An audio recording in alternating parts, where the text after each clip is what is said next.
The ending of Netflix's crime comedy musical Emilia Pérez finds the titular protagonist and the mother of her children, Jessi, at the end of their road. Directed by French filmmaker Jacques Audiard, Rust and Bone, the Sisters Brothers, the genre-blending film delivers innovative music numbers and choreography infused with a gut-wrenching story about unfulfilled desire and regret. The film is a loose adaptation of the 2018 novel Echoed by Boris Razan and is France's official entry for Best International Feature at the upcoming 97th Academy Awards, which will be held on March 2, 2025. The combined talents of Zoe Saldana, Carla Sofia Gascon, and Selena Gomez led the cast of Emilia Pérez. Emilia Pérez won the Jury Prize and the Best Actress Ensemble Award at the 2024 Cannes Film Festival, where it had its world premiere in May. Emilia Pérez's soundtrack is one of the essential highlights of the film as well as the heart and soul of the ultimately tragic narrative. Although Emilia Pérez takes place in several locations, the film was shot mostly in studios in Paris, France.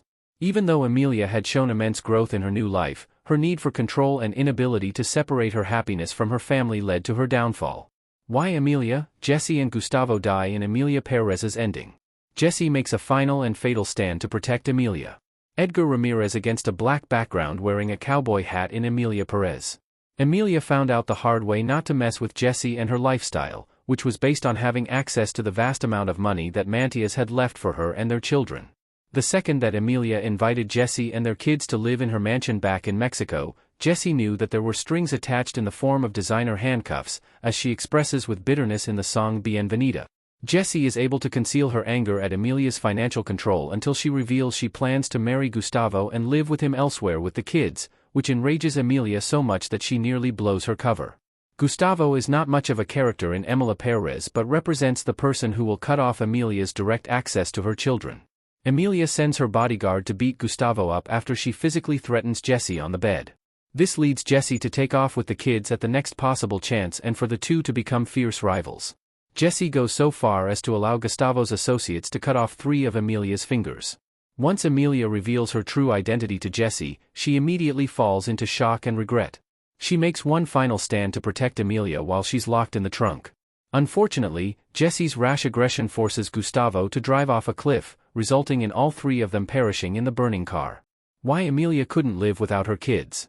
Emilia's life would have been incomplete without them. Carla Sofia Gascon in Emilia Pérez.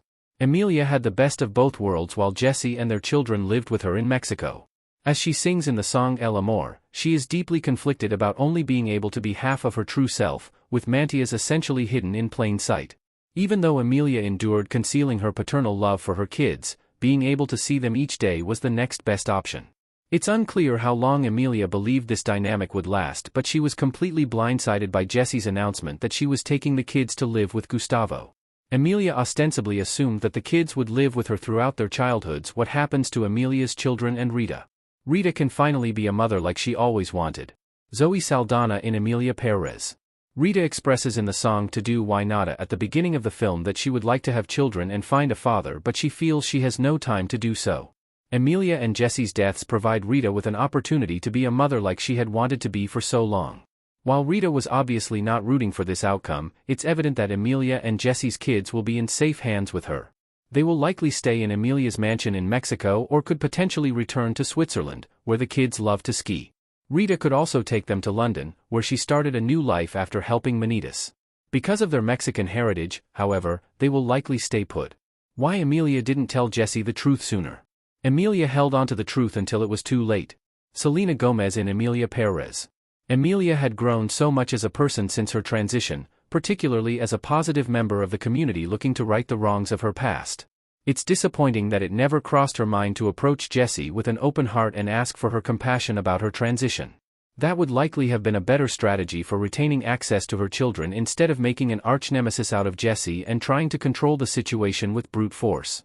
It tragically shows a total regression of Emilia's moral development, nearly erasing all the steps she made towards healing and forgiving herself for her lifetime of crime and violence. In the end, Emilia's pride smothered all her positive change. Emilia's legacy and impact on her community explained. Emilia will be remembered as a saint-like figure. Emilia and Epiphania stare at each other across the table while on a date with a fountain in the background in Emilia Pérez. To the community at large, however, Emilia exists as an exemplary figure. Many people sing for her in the streets after her death, honoring her as a saint for the work she did with her foundation for missing persons, La Lucecita. There's a great irony in the community mourning and celebrating the life of Emilia when they only really know half of the picture. Manitas was a dangerous and feared kingpin responsible for many of those missing persons in the first place. The only person who knew that was Rita, which makes it somewhat surprising that Emilia never tried to silence Rita permanently after reconnecting with her in London. Emilia arguably did deserve recognition for the changes she made in her later years both for herself and for her community. However, those people would likely not be worshipping her legacy quite as passionately had they known the truth.